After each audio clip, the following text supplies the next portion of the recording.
Hello there, welcome to another video here on this Esoteric Circle YouTube channel.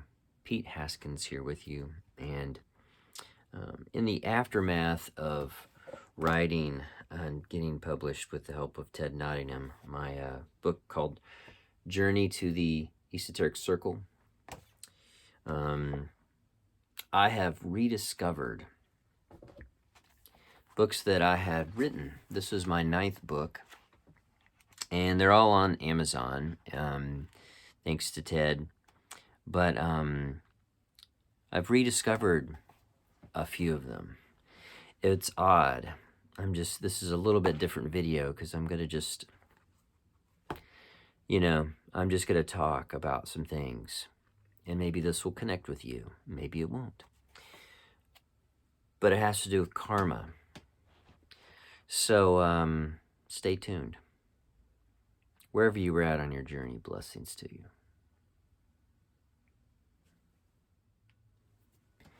One of the books that I want to talk about, which is has a different cover now on Amazon, but this is the old cover. This is the original cover, called The Long Dark Hallway. And that is a picture of me when I had brown hair. And my dad, his name was Jack Barnett Haskins. And this is a memoir written in just 100 pages, just a little bitty study of my past. And it was written after my dad passed away in 2019. And I was pastoring a church there, a First Christian church in Vincennes, Indiana. And there's even a picture of my dad on his deathbed. I was with him when he passed away. He was there at my sister's house. And this is something that has kind of surprised me because I wrote it, and when it was published, I had COVID for the first time, and I was terribly sick with a high fever. But I had finished this and sent it off to Ted, and he had worked it up as he does. He's wonderful, and worked this book up on Amazon and published it. And I remember being in my sick bed and getting this in the mail, and looking through it and just being exhausted from being sick with the flu, and then just kind of forgot about it. We moved to Wisconsin, and I spent the last 3 years working through all this stuff that I had with my own other issues with karma with the church and all this stuff. And this has just kind of come back to life for me. And it is, I write on the back, this memoir is the story of a reconciliation between a father and a son, touching on themes of mythology, climate change, spiritual awakening in an age of human and universal questioning, conflict, and endless evolutionary potential. And I love this book. I'm reading this now, and I want to share this with you. So I'm going to talk a little bit about this tonight, and I'm not going to really worry about making this neat and tidy. I don't have an outline. I don't have anything. I'm just going to talk to you about this. And the reason I'm wanting to talk to you is, at the back of this book, I write a lot about karma and this purification, right? Chapter 8 talks about purification here, and how Moraviev and how Gurdjieff, Steiner,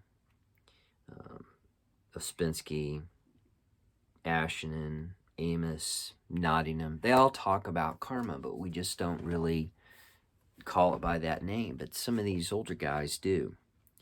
And how karma can play such an enormous part in our spiritual journey, and how if we don't watch it, the karma that we just think is part of our memory and part of our inheritance, if we don't unravel that, if we don't unravel that, it damages us. So let's talk about that. Again, kind of touching on Journey to the Esoteric Circle. Page 189, I talk about karmic decay. Karma and its burden is real, and we Christians generally don't know of its existence. They don't understand this at all because because they've not been taught it. This has tragic consequences on individuals as well as our entire faith. We have very few people within our faith who can teach this, pass it on, and allow it to become a part of the vocabulary of spiritual journey and transformation. The masses are asleep, I write, asleep within their karmic burdened dreams, allowing other energies to lead them where they don't want to go, but aren't awake enough to stop this somnambulism. As I've said before, organizations, institutions, and entire countries can be subject to this karmic burden. Some would say entire planets can be subject to this somnambulism. I am asleep in such a way as to be dangerously walking toward the cliff of karmic decay. Individually and collectively falling into the cycle they were born into and reassuring their destruction and definitive return to this cycle of woe and suffering and confusion which awaits an existence content to remaining in this unconscious state. Moraviev speaks of this karmic decay in chapter 14 of Gnosis 1. He writes this, and I'll finish this little video on this section of the video. Sometimes the disequilibrium between form and content can reach an unmanageable proportions at a scale larger than that of states. It is undeniable that the crisis in which humanity is struggling, he wrote this in the 40s, right, since the beginning of the century, contains the greatest dangers. Apart from the direct cataclysm that the chain reaction of atomic explosion can provoke, there exists another danger of a totally different order, the accumulation of what we would call karmic decay. When such a case occurs, equilibrium is reestablished either by a catastrophe such as a flood, or, if the weight of karma is considerable, by intervention from the higher cosmoses. This was the underlying reason for the incarnation of Christ and his mission on earth, his torture and sacrifice. Quite obviously, the karmic danger which was accumulated just before his advent was real and great. The Apostle John says that God sent his Son that the world should be saved by him. We must believe that the preaching of Christ, followed by his sacrifice, counterbalancing the excess of karmic decay at that moment, reestablished the equilibrium of the planet, and so saved the world and the whole humanity with it.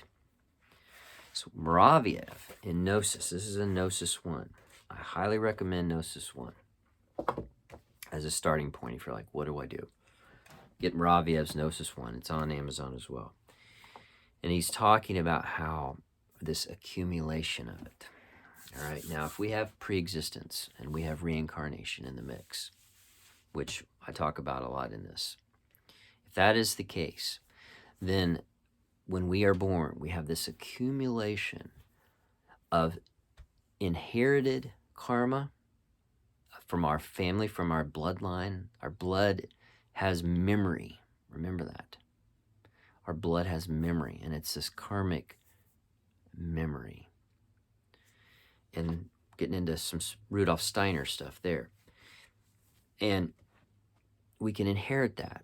We did nothing to bring that upon ourselves, but we inherit things.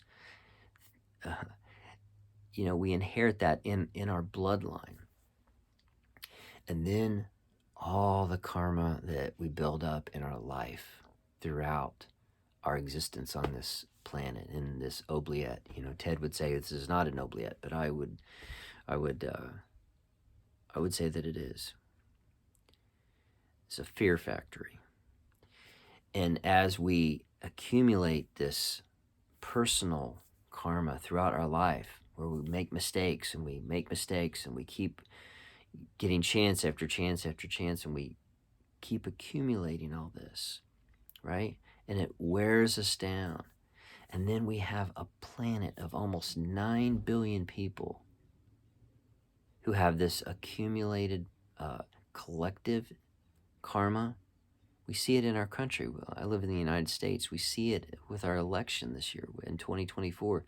We see us, the battle lines of the Civil War from the 1860s is being fought again. The exact same issue with the federal government and states' rights and racism. We're going through it again, right? And then you have a country like Germany, the 30 Years' War in the 17th century. Then you have World War I and World War II, and this just karmic debt, just over and over and over again, where countries do this, but we do that as well. And you have this accumulation of it, right? You have this accumulation of this karma that's you've inherited, but also that you create.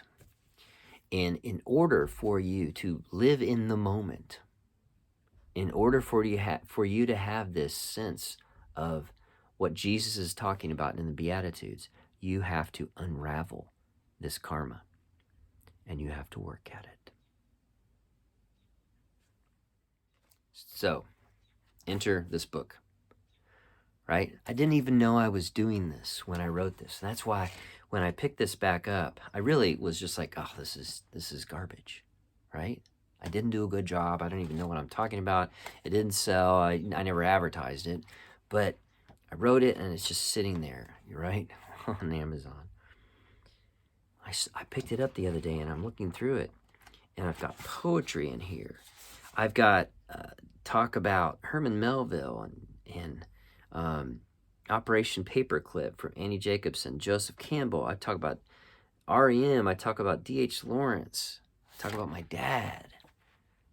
You know, I talk about all this stuff in here, and I love this book. This is, now I get it, you know, 5 years after it was published, I was just like, oh my gosh, what was I doing?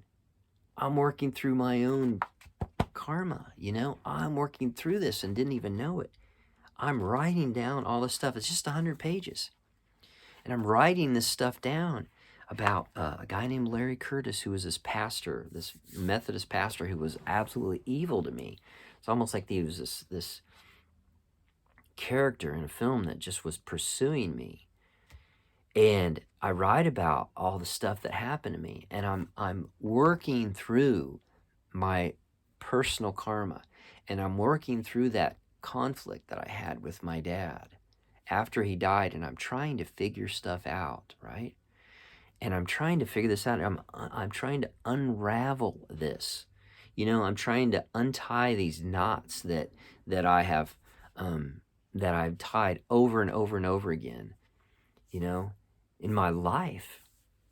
And you have done as well in your life, that you've inherited stuff, family stuff, community, country, right? Planetary stuff. We've inherited this karma. And you have to unravel this. Art, music, writing, painting, all of these things are expressions, and I've put a bunch of my art up here recently. That was also getting through my karma, expressing the things that I'm burdened with and unraveling it. One of the best ways to do this, and I talk about this in the Esoteric Circle, is at the end of each day. This is from Steiner. At the end of each day, really, well, it's also from Dr. Robert Gilbert. Excuse me. This video I saw, was Rosicrucian wisdom. But he's talking about this 6 basic exercises by Steiner. And he talks about this 6 ways of self-observation. And one of the ways that he does this is by, at the end of each day, let me just read this. This is on page 159 of my book, Journey to the Esoteric Circle. Self-observation through a nightly backward review just prior to falling asleep. This is a wonderful exercise which strengthens the development of the etheric body as you observe every moment of your waking hours for that day, examining and analyzing them, noticing your previous observations as you interacted with a world ruled by the law of accident.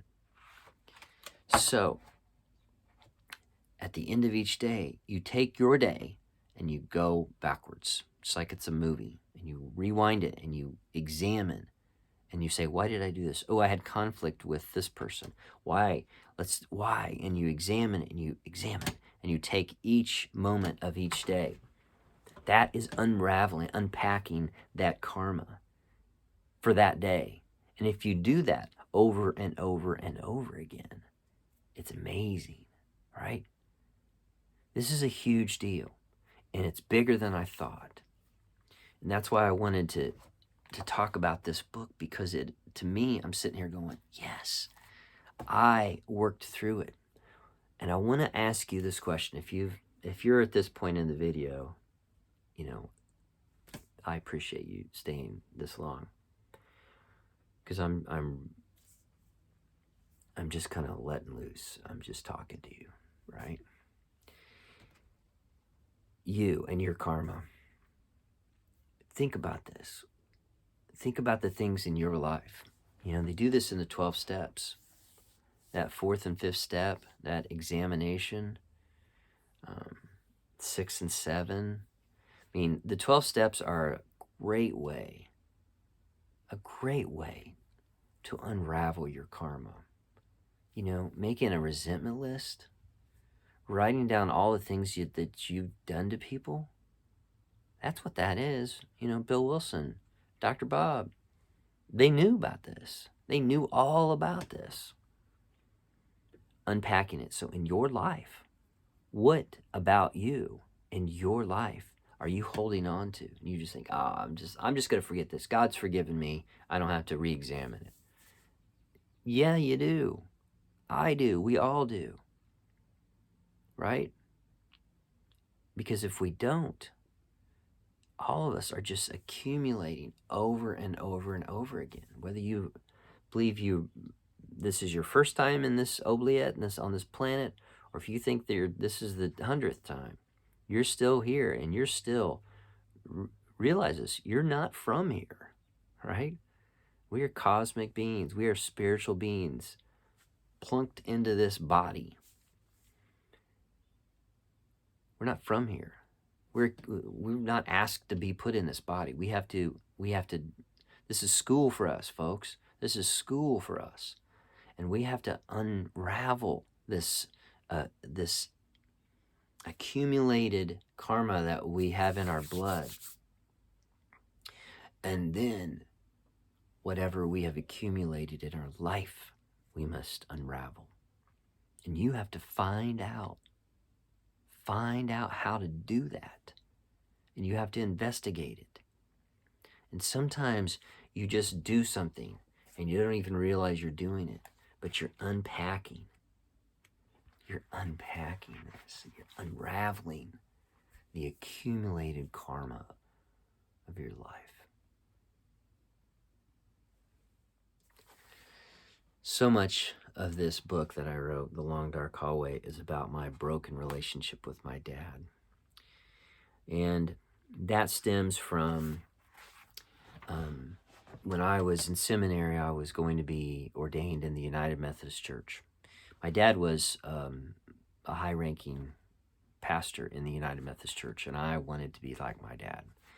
And 2 months before I graduated from Christian Theological Seminary in Indianapolis, Indiana, I went before a board of ordained ministry, the United Methodist Church, and I failed. And I was utterly humiliated. And it was really some underhanded stuff by this pastor, Larry Curtis, but it was also just my immaturity and naivete. But it was also my confidence in myself that got me in trouble. And I like that about myself, But I want to just open up and maybe share that if you have had an experience with a conflict with your dad or your mom, and that relationship broke down. So I was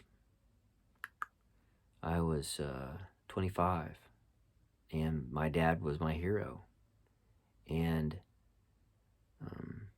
never recovered until he passed away. And now he's back with me. I'm going to read this to you. This is on page 22. This is titled, "Does anyone know what it's like to fail in front of their father?" When we are going to take responsibility, when are we going to take responsibility for our own lives, and when am I? I write, "Make no mistake, a son's failure in front of a father can be utterly devastating. I have tried to explain this feeling to many different people in many different scenarios. During a coffee or during a veiled sermon illustration, or to my soon-to-be ex-wife during an argument about who is to blame for our failed marriage, or to a close friend in recovery from meth addiction who has never had a father present in his life, and how I should just be grateful I had one. But all I have received are blank stares. I don't get the attention I want. I don't get the attention that I need, that I think I deserve. I'm very selfish, you know. But then again, aren't we all? But let's stick to I statements, shall we? Forgive me.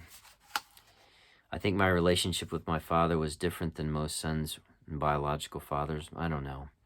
I guess that's why I'm writing this selfish little meditation, to hear my head roar, to blanket my mind with thoughts of him as a penance, as a magical spell to try and bring him back, as an ego trip to feel intellectual or deep or wanted.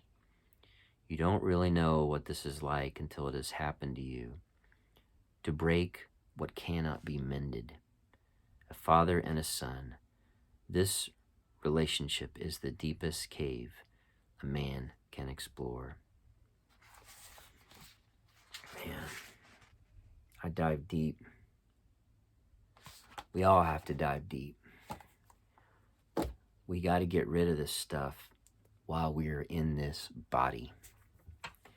And if you do that and you face, as the hero in your own hero's journey, if you face these demons in your life and you unravel your own karma, you might get somewhere.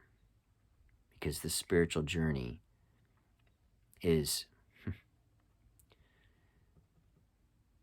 it's not for everybody.